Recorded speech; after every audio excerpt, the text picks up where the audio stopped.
And I like it. I mean, I know. I'm not good on that. Good morning, everyone. I can really tell when I go someplace else. Good morning. Nice to see you all here today. Welcome to Contemporary Issues. We're going to talk about history today, whitewashing history. And I don't know anything about this because I would imagine all of history is perfectly accurate.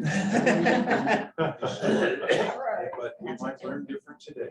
Well, history is written by the winners. Yep. Exactly. That's what he said. We've all heard that. Exactly, but we'll learn a little more today. Our usual announcements, we are recording this today for future playback, and Zoomers, please mute yourself in the lower left corner of your screen, if you would, and keep down the background noise.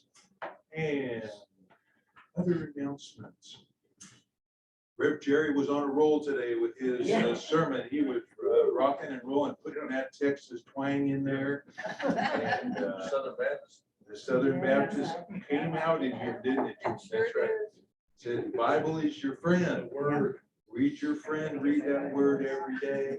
I thought it was a good conservative message along with the progressive theology we have here. It's a nice mix. And, all kinds of good things. I want to tell about Sarah Rohde, a member of our class, and her husband.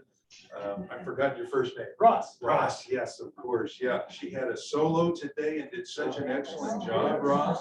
It was just beautiful music today. And it was great to hear Sarah today. How about Parker on that trombone? I congratulated him. By the way. Yeah, the young guy on the trombone solo at the beginning Like was 16, 17 years old. amazing. And I hate to, I'm sorry, but he was better than you. His fingers are just a little younger, that's all. He practiced that song over and over. Probably practiced that 100 times. Yeah, had 2 triggers on that back. Nice. Sorry. I'm good. Scaring the cat out of You're gonna hear that.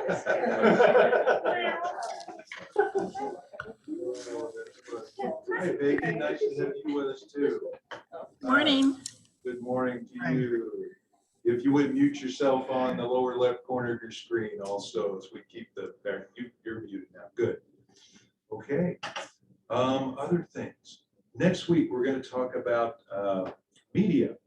I thought I would just do a little class on which media are on the left of the political spectrum, and which are on the right, and in the middle, from CNN to Fox News, and where do we get our news, and religious news, and just it's a good topic to visit occasionally. So Don't forget DW. DW, DW. what's that? That's the German channel. German channel. So it's more world news. It's like BBC. Okay. I love BBC. Lots of world News. news. Yeah. Do they speak in English? Oh, yeah. Okay. They're English We speakers. talk about all the forms, TV, radio, DW. newspapers, so it can be good. Okay. Any other announcements, things going on? Anybody traveling? Saw Downton Abbey last night. Saw Downton Abbey, the movie last night. Yes. Yep, went to the theater. I'll wait till it comes to TV. Bring your Kleenex though. Is this the brand new one? I was so embarrassed because I was afraid to walk out. I just couldn't compose myself. I had to sit in the darkness for a while. Oh, it was mostly women in the theater. There was a couple. Great acting. Great acting. It really is. Very fine. It's the epitome of fine acting. Would it be okay for people who have not seen the series? I think so, but it won't be quite as because of the characters that we've all come to. I can't wait to see them again in years. Is this the newest movie? Yep, So Eric- and it looks like it'll be the last. Theaters. Oh, okay. All righty. Let's talk about history. For anybody that doesn't know Ron, he is our class member and retired engineer. He presents on many topics, and we're glad today to do book reviews and on history. So tell us what we're gonna talk about? Okay, we're going to talk about whitewashing history, but before we launch into it, there's a couple cartoons I want to put up that have nothing to do with whitewashing history. But you ever notice how sometimes you wake up at night, 2 or 3 a.m. and your mind's been too busy, either something you saw before you went to bed or something you're thinking about for the next day. Well, I love this Peanuts cartoon that appeared just a couple months ago. Snoopy's there. It's 2 o'clock in the morning. I'm wide awake. Where am I going? What am I doing? What's the meaning of life? So it says kicking on Charlie Brown's door. And Charlie says, I recognize that kick. That's the kick of someone who is awakened in the middle of the night and wants to know the meaning of life. The meaning of life is to go back to sleep and hope that tomorrow will be a better day. And if you're thinking about eating, forget it. Wouldn't that unplug your eating pad? And sometimes we just need to, then there's a Sherman's Lagoon cartoon that also looks at what's your prime purpose in life. Look, Sherman, a treasure chest. See what's inside. Whoa, we're rich, filthy rich, stinking rich. I don't feel any different to you, not really. Maybe rich isn't our thing. Maybe it takes more than gold to make us happy. Yeah, wait a minute. They're chocolate. Yeah. Okay, so we call this Whitewashing American History, Fantasyland, a sampler. We're going to look at 3 events in American history. We could, there's hundreds and thousands of them. 3 in particular, though, and they're all from a prior century, or 2 centuries back. The extent of military involvement and treatment of blacks in the Civil War, the motives behind the Texas War of Independence, and the Wilmington, North Carolina massacre cover-up that occurred in 1898. I'm going to pass a few books around. This one just came out, Wilmington's Lie. It talks about the coup, and that's what it was, in Wilmington, North Carolina in 1898. And again, this book won the Pulitzer Prize and it just came out in the last year. A couple other books on the Alamo. Here's one that says, Forget the Alamo, the Rise and Fall of an American Myth. And it looks at some of the perspectives on the Alamo from particularly the Disney movie. And it looks at it from a much different perspective. And it deals factually. Then there's the other book on the Alamo that I love that takes the classical view. It doesn't have disinformation. It just presents the more heroic, bold, and the heroic side. It's a great book by James Donovan. Also is, in my opinion, done the best book on Custer's Last Stand, titled Terrible Glory. So I'll pass that around. 2 books on the Alamo. We're going to mention a battle between some colored troops and Virginia troops on Wilson's War. Here's a book on that. And just to give you some exercise, lifting books. A book on some of the operations around the Gettysburg area primarily before the battle. The invasion of the Confederate Army into Pennsylvania, convergence of it upon the Gettysburg area, but some of the other incidents in Pennsylvania. Okay, so let's get started.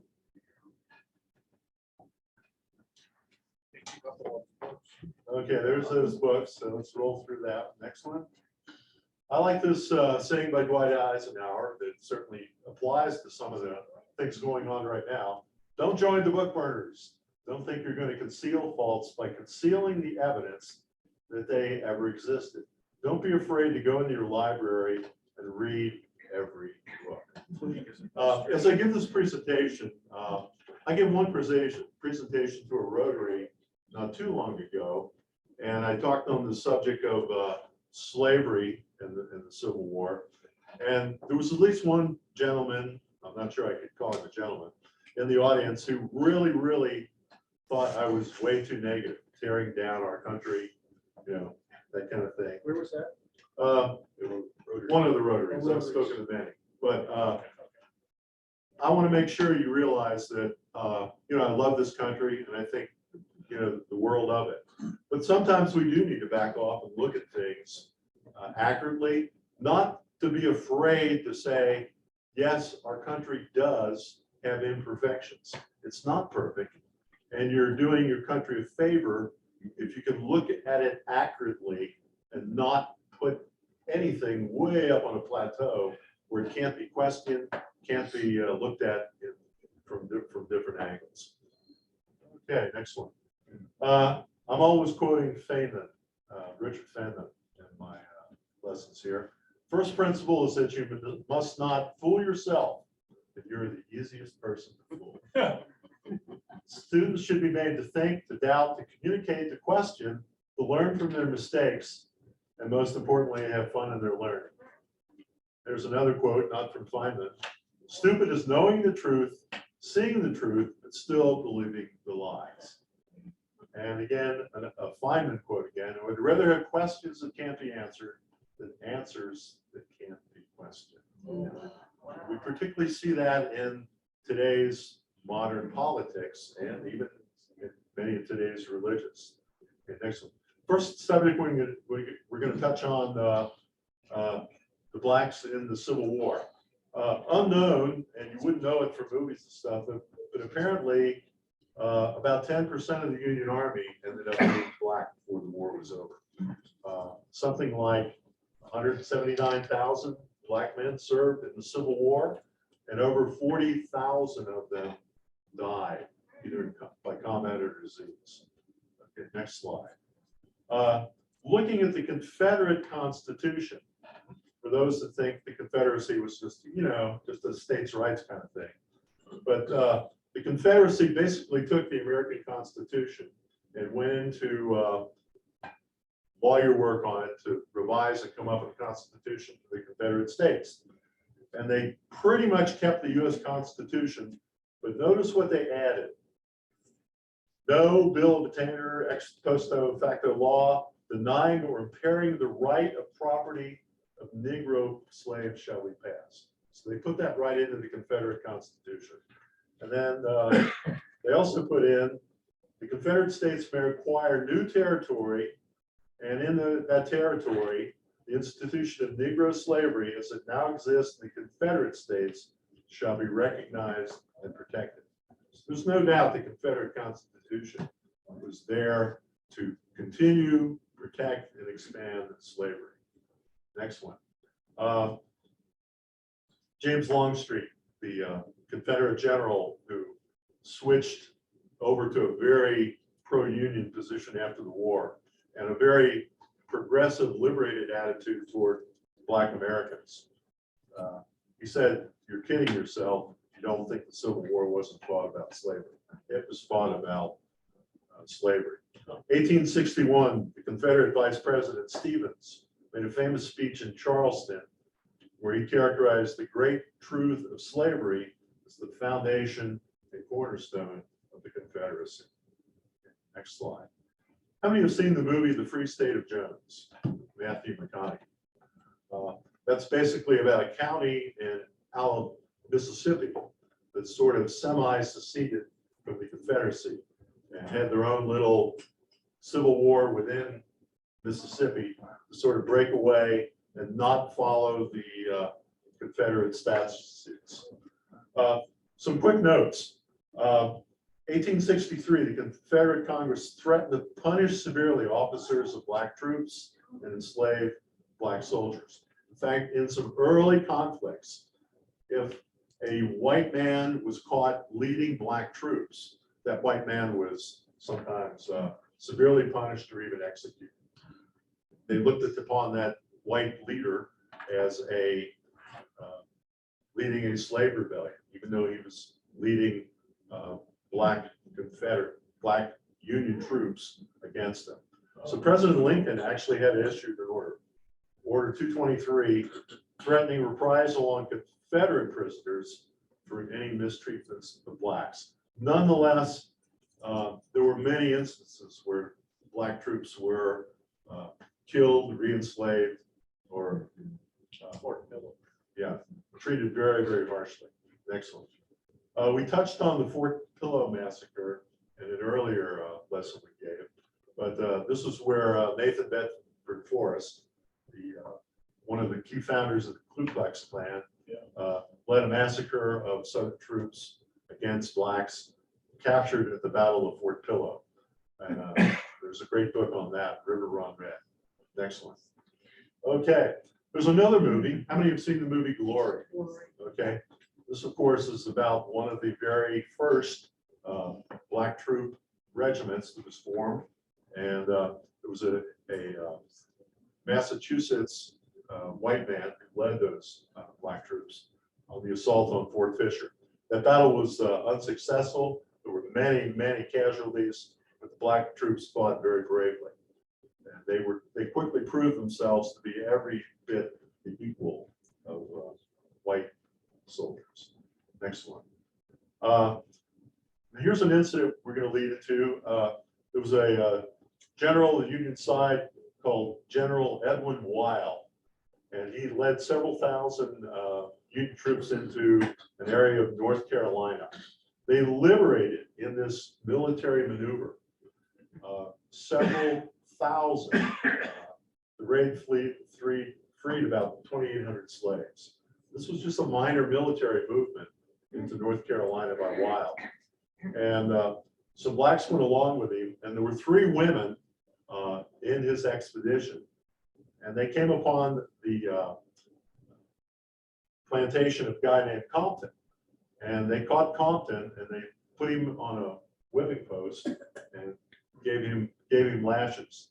And the women had been beaten, mistreated, raped, and other thing by him actually administered the lashes. Well, this incident, particularly the freeing of so many black slaves on this raid, really terrified the Confederacy. And the Confederacy got more and more concerned, particularly about Wild's unit of black troops, more black troops coming into the Union Army.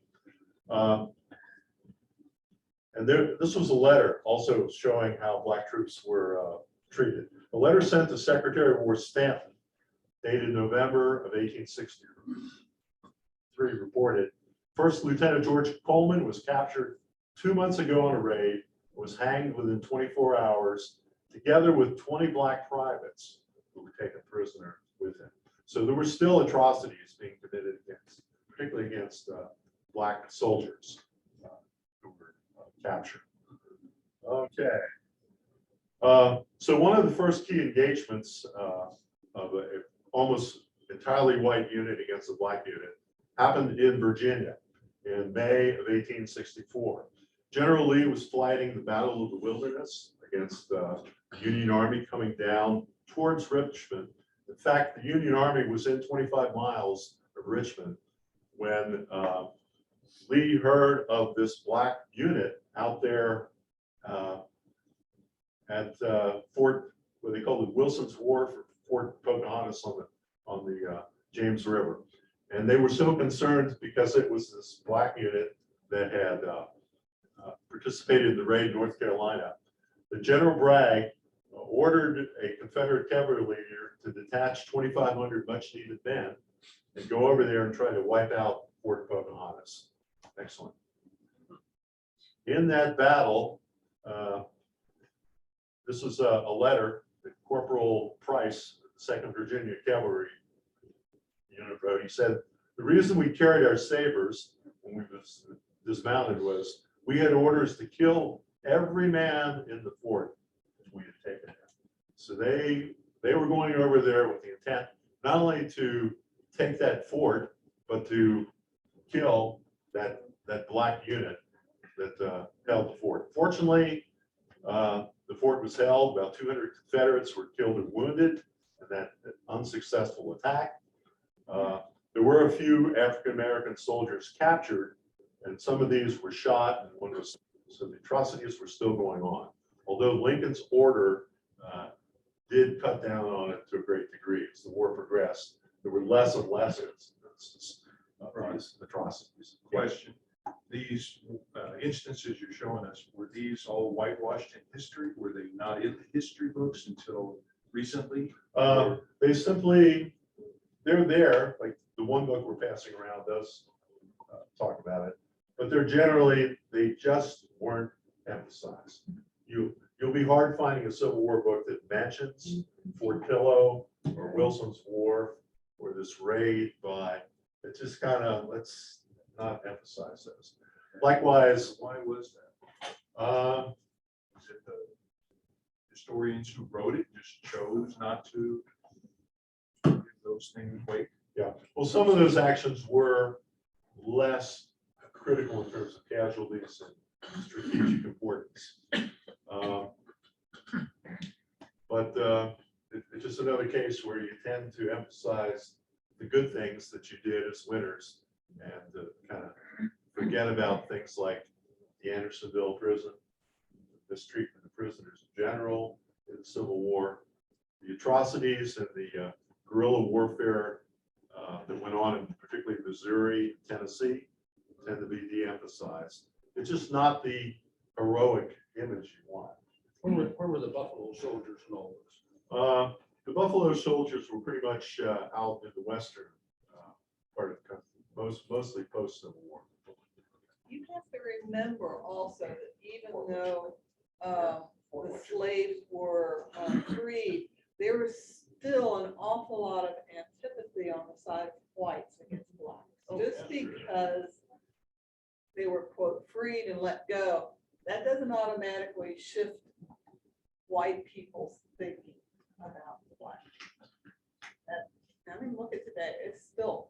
Well, that's why With races. that's one of the reasons Nathan Bedford Forrest started the KKK.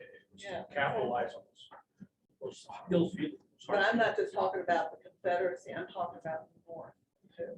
Well, that's what I'm thinking about. Historians too. If a white historian, older man, academic, is writing a book and he doesn't like blacks or other minorities, is he or she gonna automatically discount those and just leave their participation out of the history? That seems like a disservice to history writing, to leave out the parts you don't like.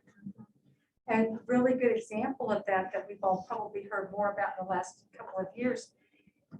We grew up in Oklahoma schools. We were taught about the Tulsa race riots. Oh, yeah. We weren't taught about, I mean, it's the words, even just calling it that sounds, it changes the whole way you look at that. Yeah. That event, and we know better now, but that was part of our textbook, Yeah. Oklahoma history, the Tulsa race riots. Was it called Greenfield? Was that the part of town that where they were massacred? About 6 months ago, I saw a picture of a parade in Scotts Bluff, Nebraska. Hmm. And it had the Ku Klux Klan Hmm. in the parade with their sheets in 1910. Oh, I thought you were recent. Yeah, they marched through Denver parades. Oh, yeah. Yeah. The mayor was there at that. We're thinking Scotts Bluff, Nebraska. And I don't know. I don't understand. Well, then Birth of a Nation was brought to the White House so President Wilson could watch it. I think it was Birth of a Nation where they showed the blacks. There was a series, it was on DW.com, that German channel. It was a 2-part series on Ku Klux Klan. It talked about that movie.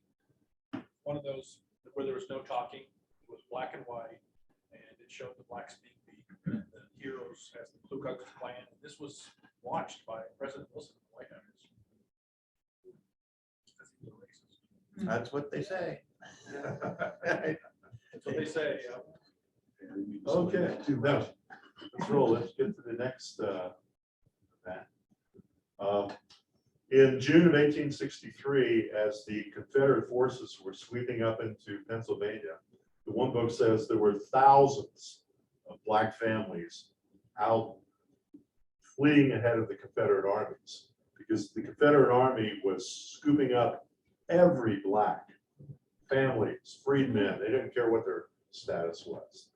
That they came upon in Maryland or Pennsylvania and sending them back to be put into slavery. So the book talks about the roads being clogged with black families in Pennsylvania. They were trying to get as far away as they could from the movement of the Confederate forces. It was frantic and crushing exodus of black families ahead of Lee's army, evading capture and enslavement. And who wouldn't? Yeah. If I was a free black with my family in Pennsylvania, and I heard there was an army coming, it was gonna enslave me and my family again, we'd head for the hills too, so. Right. Okay, now we're gonna switch to the Alamo. I love this cartoon. This guy there selling souvenirs at the Alamo. Shirts, mugs, memento. I kick Santa in his butt at the Alamo. As he's cutting the prices. As the battle proceeds. Yeah. Okay. Far side is unbelievable. What was the name of Okay. that movie about the Alamo? Not too long ago, I don't know, a few years back. You don't remember? Billy Bob Thornton started. Alamo was. Yeah, I think. But at any rate, Well, Disney had a classic in the 50s, just about every kid in our generation. John Wayne and the whole group, yeah. That was John. Okay, we're gonna knock down two of the characters of the Alamo right now. William Travis and Jim Bowie. No, please. In 1819, Jim Bowie and his brothers worked with the pirate Jean Lafitte, illegally smuggling slaves in from the Caribbean areas. So, and Bowie engineered, and I get a load of this, not only was he working with a pirate to bring in slaves from the Caribbean, which was against the law, but Bowie engineered more than 100 forged land claims to China's, becoming the largest landowner in the region. That's the Arkansas, Missouri region, Louisiana, over 160,000 acres. The U.S. Attorney General caught track of the schemes and undid most of the illegal paperwork. But he was not able to get the Bowies indicted. And Bowie's brother, Resin, was able to serve 3 terms in the Louisiana legislature. So it shows that there were crooks. Here these guys were swindling land, hundreds of them, of land title alterations. They were bringing in illegal slaves, and they were still, the law couldn't get a conviction. Bowie engaged in duels, became renowned for his ability to fight and use his knife. Bowie went to Texas in 1828, made friends with the wealthiest man in the San Antonio region, and a 16-year-old daughter. He went back 3 years later and married that young lady. So Bowie was not quite the hero that Disney portrayed him to be. Texas overall, the land of Texas was incredibly loosely held by Mexico. The Mexican government was weak. They were having civil strife. They were getting invaded by the French, and the Spaniards, and they were really unable to guard their territory. So Mexico was so busy struggling, just trying to hold itself together, that it was unable to enforce the rules on people coming into Texas, which was Mexico. The rules for the immigrant settlers were coming into Texas. You were to speak Spanish, you were to convert to Catholicism, and become Mexican citizens, and there was to be no slavery. Obviously, none of those went over very well. Okay, so Stephen Austin set up a colony in Texas. There were many small colonies and areas, but Austin was probably the most famous. Panic of 1819 led to a depression. Austin set up a colony in 1820. Mexico got its independence from Spain in 1821. And hence the families came into Texas, swarming in from the United States, particularly the southern regions. Next one. Okay, the truth about the rebellion. The Texas Rebellion was mostly protecting American immigrants, many illegal, from Mexican abolitionist rules. The Mexicans said no slavery. Texas was perfect land to grow cotton. So all these people were coming in from the South, setting up cotton farms. And what do you need? You can't do it with tractors in those days. You do it with slaves. So they were bringing in slaves illegally, only they were trying to find ways to dodge the law. They were either openly bringing in slaves or signing their slaves to 99-year indentured servant contracts. So they're not slaves, they're indentured servants. So again, this is kind of a whitewashed history. So the Texas history books like to say that, you know, it was the independent people of Texas that were getting mistreated by the Mexicans, and therefore they had to, you know, shake off this horrible dictator Santa Anna. It was really a case of, here's all this land, it's worth a lot of money, you can make big bucks growing cotton with slaves, so let's take it. It's the Mexican government's too weak to stop us. Or maybe it was both. Yeah. Both of those. And an interesting thing about the Texas Constitution, it's the only constitution in the world that not only guaranteed slavery, but it outlawed any and all emancipation. Is So it if you still know- in it? What's that? Is it still in the Constitution? I doubt it. Oh, I'm okay. not exactly sure. Whoa. Okay. But, yeah. Now we go to Travis. He was born in South Carolina, one of 10 children. He moved to Alabama. He was a tall, handsome teacher.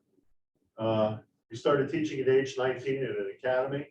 He fell in love with a attractive young student, age 16, married her, and they immediately had a child. He became an attorney, but he was unable to really make it financially. He had a household of 3 slaves, and he fell into debt. He killed a man suspected of infidelity with his wife. Then he abandoned his pregnant wife and young son after a dispute. And he was under arrest or about to be arrested for indebtedness. So he fled across the Sabine River into Texas. He kept a Spanish log, and he was a real sexual conquest guy. That's all you could say. He kept a logbook of sexual encounters with more than 50 women. He went over into Texas. So, yeah, so we're saying, careful if you put this guy up on a plateau and say, oh, Travis was the hero of the Alamo. But he also abandoned his young wife and son. He kept a logbook that was more than 50 sexual encounters. He was fleeing his debtors and creditors. So he wasn't exactly pinnacle of society. Wasn't in the movie. Yeah, that part. The Battle of the Alamo itself, the weak point in the Alamo was that, from my perspective, that north wall, which is on the left, upper left of that illustrated history, they only had a few hundred men that tried to man that massive perimeter. It was incredible distance. So they could not really man the perimeter to any extent. And they were overwhelmed by thousands of Mexican troops. And the Alamo fell very quickly, particularly as they came over that wall on the north side. Okay, we don't want the north. No. Militarily, they said that they were kind of dumb to think that they could have held out on the Alamo. It was a bad military decision. After the Alamo, there was a massacre by Mexicans of Fannin and his troops. They were captured at Goliad a few weeks later. And there was a massacre there. And then there was a counter massacre as some Texas troops attacked the remnants of Santa Anna's army. And they slaughtered and killed and raped and bayoneted, a lot of them and their camp followers. So it was not a pretty war on either side of justice and peace. Okay, so we've now slurred the state of Texas. So I'm going to get anti-Texan I was thinking that fight letters. you could just as easily talk about President Polk and his trumped up war against Mexico. The name was manifest destiny because he knew that the Mexicans couldn't defend all of that country, all of that part of vests. And it's interesting because Abraham Lincoln didn't win the second term of Congress because he opposed that war, Excellent, you're right. as did Ulysses S. Grant. He opposed it also. The third event we want to talk and finish up with today is Wilmington's Lie. This was a coup led by Southern Democrats conspiring and organizing a mob of over 2,000 white men to literally overthrow the government in Wilmington, North Carolina. It was a mixed race government of some blacks, some whites. The whites still have the majority in that government, but there was a solid black representation. But they literally went in and killed, ran out of town hundreds of blacks, destroyed property and businesses, took out the only black newspaper, killed somewhere between 60 and 300 people, drove hundreds more out of the state, out of the area. And it's the only incidence of its kind in American history where there was a direct coup and replacement of elected officials with people that were just, okay, who wants to be mayor? Oh, you be no election, just throw out those other people, run them out of the county, kill a bunch of them, and take over. So great book. This was an article appeared, I believe, in the New York paper. Whites kill Negroes, seize city of Wilmington. By revolutionary methods, white citizens of North Carolina overturned existing city government and once established their own. And again, the New York paper did report it accurately. McKinley kind of turned his back. He said, yeah, it was wrong. He wasn't happy with it, but he wasn't about to upset the apple cart in his political position, taking an unpopular stand. And then the Wilmington coup is considered a turning point in the post-Reconstruction North Carolina. And it really ushered in a new era of coming down hard on Reconstruction and blacks. They reworked the Constitution, and within a period of just a few years, the constitutions in a whole slew of southern states were revised. Basically put up huge barriers to keep blacks from voting, wipe out the few blacks that had been elected to some various representative Are and those the Jim Crow senatorial. laws? The what? Jim Crow laws? This is Jim Crow Constitution. Yeah, it's part of that. It's part of the big family. What happened in Wilmington became an affirmation of white supremacy, not just in that one city, but in the South and in the nation as a whole. Excellent. There was a lady in particular who was the wife of a Georgia populist. And she went around in North Carolina before this coup and was giving speeches and putting out circulars saying that the blacks were a threat to all the white women of the South. She advocated vigilante justice.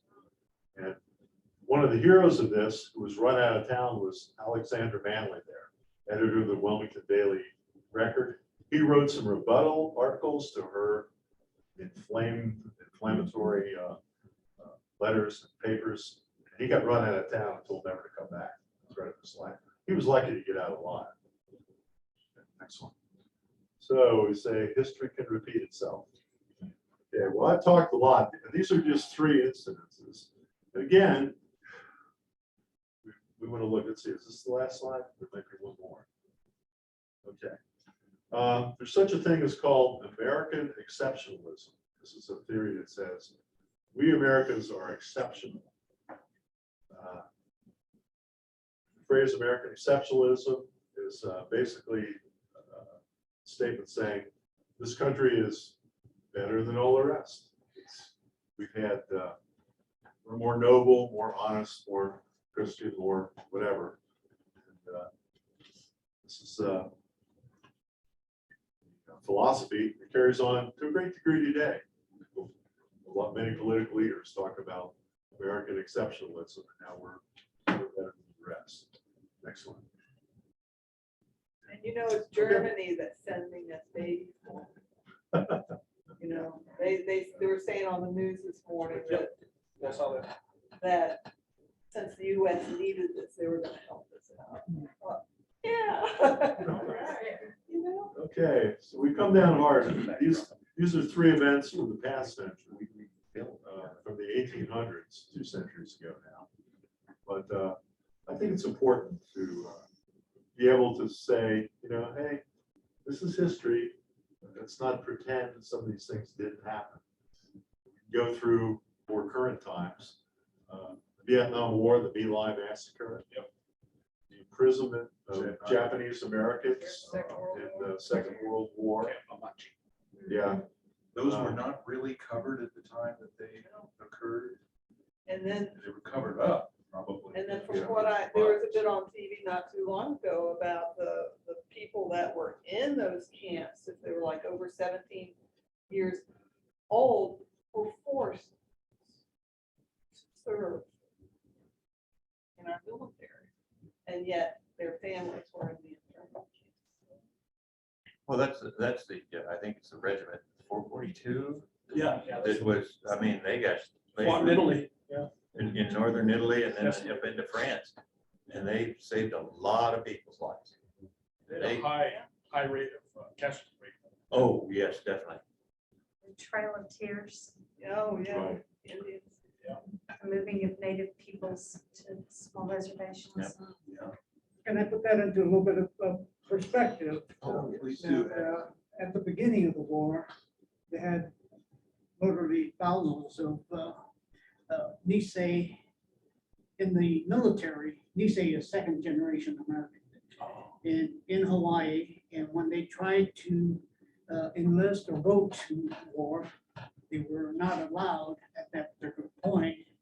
And what you mentioned about the people from anyone 17 years and older, this was probably in 1943, where there was a questionnaire sent out that the Japanese intern were required to answer. And two of the questions was 17 years and older, are you willing to serve in the United States Army?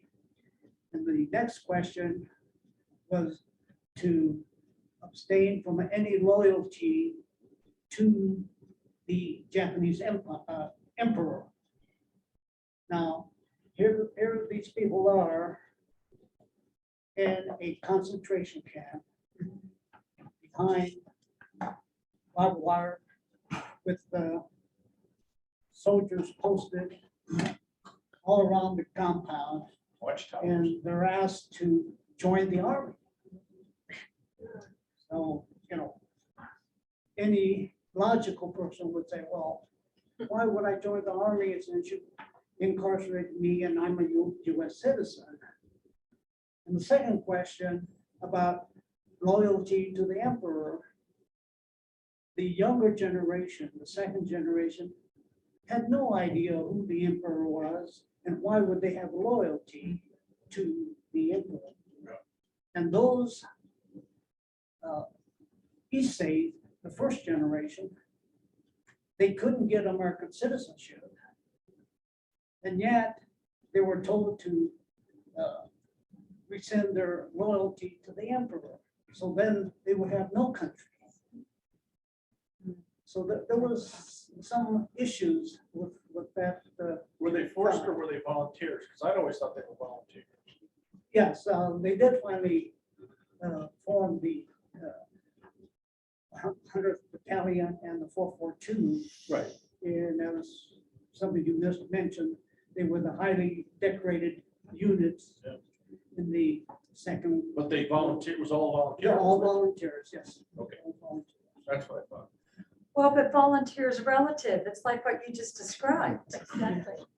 Did they voluntarily participate, or did they make really hard choices about very bad circumstances? They did both, Right. but to show their loyalty, the men were willing to join the US Army, but at the beginning of the war, they were not allowed to.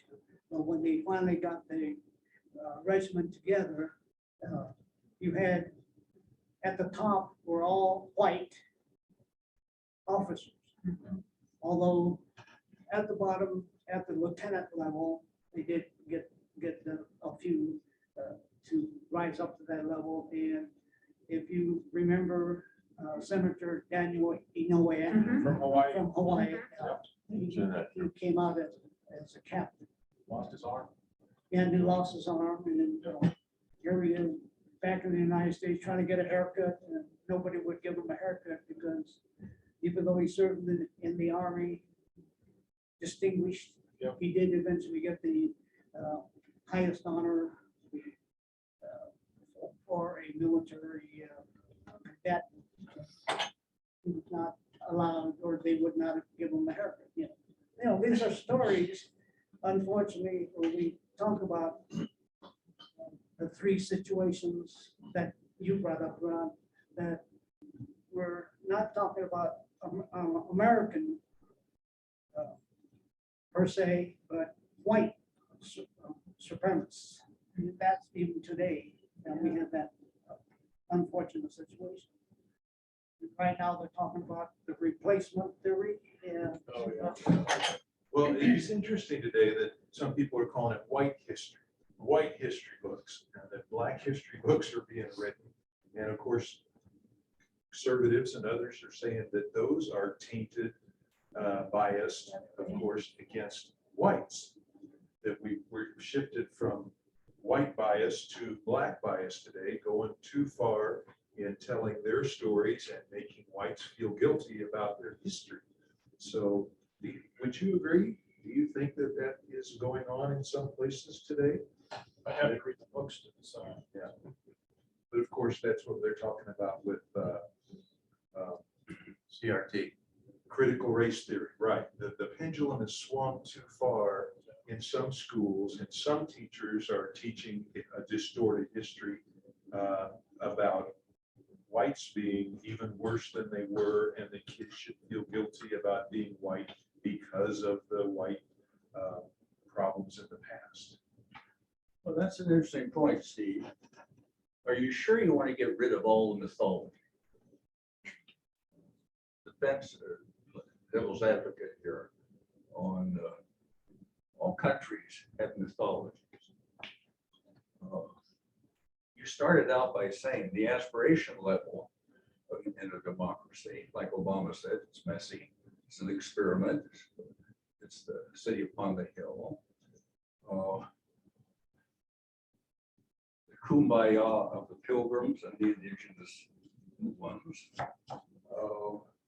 supports the mythology that we're all one happy family. Actually, we need a certain amount of this now. Not at St. Andrews for critical thinking. Could it be critical race theory or history? Requires a certain amount of intelligence and ability to think critically. Not everybody is completely able to do that at all times. That we have large numbers in our society today that need these myths to prove loyalty to the country. Do you run the risk, Ron, if you get rid of all the mythologies, that you dilute loyalty to this great experiment of democracy? We are the experiment in democracy. And if we get rid of too much, we run the risk of a more chaotic authoritarian type of government, that we need a certain amount of mythology to survive. I ask you that question. Is there a place for a little bit of whitewash? A functional necessity.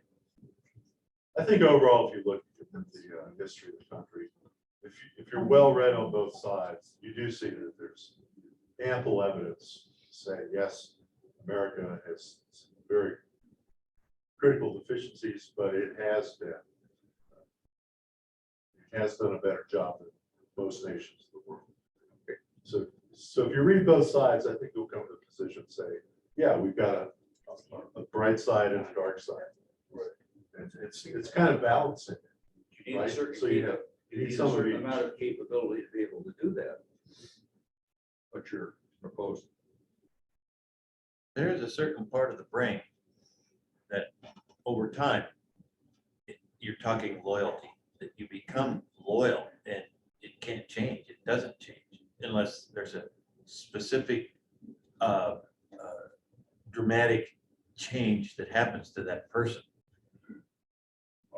Change is a process and not an event, unless there's a big event that changes that person's It's almost like, outlook. like the cerebrum versus the cerebellum. Right. Cerebellum controls everything we do automatically, driving to work the same place, the Right, same yeah. way, running a bicycle, skiing. Cerebellum, we have to stop and think Right. about, I don't need to turn that way to go to work right now. I need to go to this other place, the grocery store first. Got to think about it. Jim, All of us are raised to believe strongly in profit motive and free enterprise.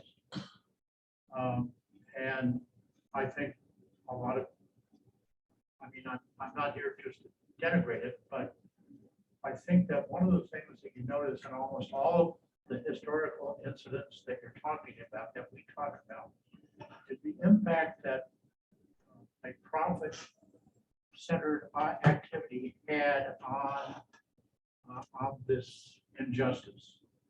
And that because of the profit, and which was generated from, cotton in Texas and cotton in the South and tobacco and all of these things, that created huge amounts of wealth centered in certain owners that was able to whitewash and to buy justice and to eliminate the bad things in the press which they owned. All of these things have to do with what we have been trained to believe strongly is our God, is free enterprise. But not just here, sugar in the Caribbean, Exactly. bananas in Honduras and Guatemala, and how that set the stage for the marine incursion in Nicaragua in the 1920s, all of that. And so, when you start talking, hearing powerful people talking in committees, in front of committees about creating jobs and creating good life for people, et cetera, people are really hesitant to stop and look at what the cost, the true cost is. Karl Marx really said that there's not 4 factors of production, but there's really only one, and that is labor. And labor is, profit is an exploitation of labor. Interesting. Any other examples of history that you can think of that were distorted? How about, it's been publicized recently, the Indian children that were taken from their homes and put in schools, and they're finding out in the cemetery. Covered up. Canada? It's not just in Canada. No, it's all over the US, yeah. Yeah. Durango. When we lived in Oak Ridge, Tennessee, years ago, we had a neighbor that had a little Navajo girl that they had adopted. And her parents were kind of wishy-washy on the adoption. And to this day, I wonder if that little girl had been taken from her home place in a white. I don't know for sure, but could very well have been about that time era. Obviously, when they talk about dozens, even hundreds, grade school age kids can be buried behind a school. I mean, this wasn't, one playground accident or something. There was some really, really horrific things going on. Well, the whole Native American thing is just atrocious. I can't believe it, reading the book conglomeration of what's her name? Maria Sanders. Marie Sandos. And it talks about all the massacres and everything that happened all the way up to Wounded Knee. And it's amazing how the United States Army just, I mean, how those men could kill these babies and women and old people and everybody. And they didn't have very many people and that were willing or able to fight back. And that was a Wounded Knee, probably 150, 200. I don't remember exactly the number of Wounded Knee. Did you ever see the series Centennial? Yes, yeah. How Shivington went in and that one captain stood up and said, I'm not gonna. I'm not going to do this. I'm not Yeah, gonna do this." right.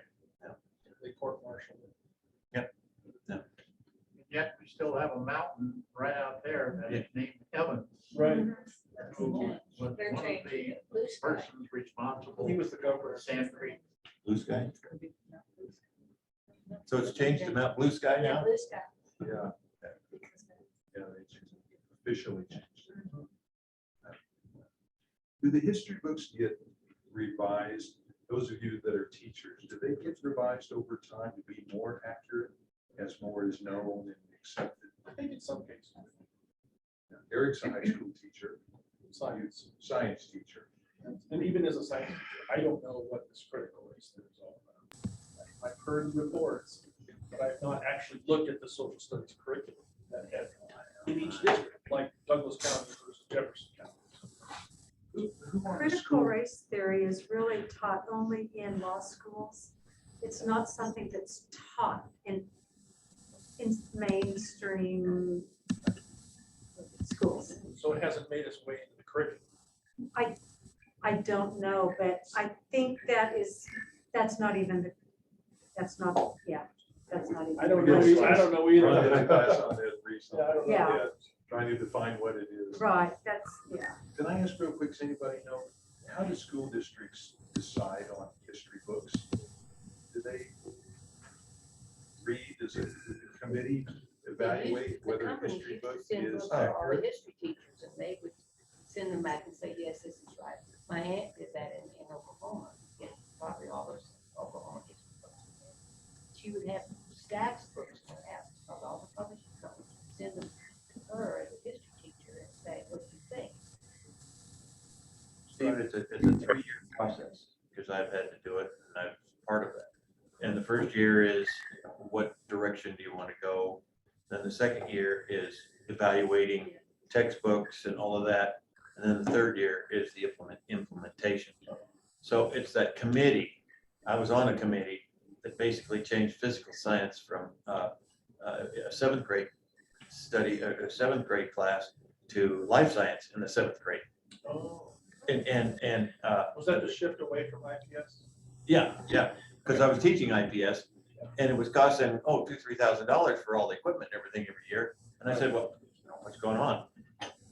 The assistant superintendent was so angry because that was his baby.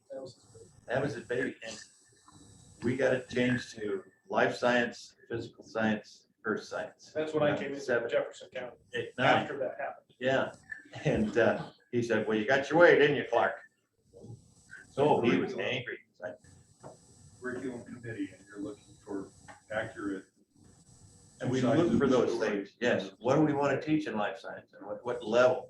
And what Cherry Creek did 25 years ago is they did what was called a spiral, where each year, Yeah. 7th, 8th, 9th grade, they did all three. Uh-huh. They did life science, physical science, earth science each year, Each year. which was thought to be much better in terms of kids acquiring the knowledge. Who knows? Steve? We're about out of time. I want to give the Zoomers a chance to talk before we go. Jim, go ahead.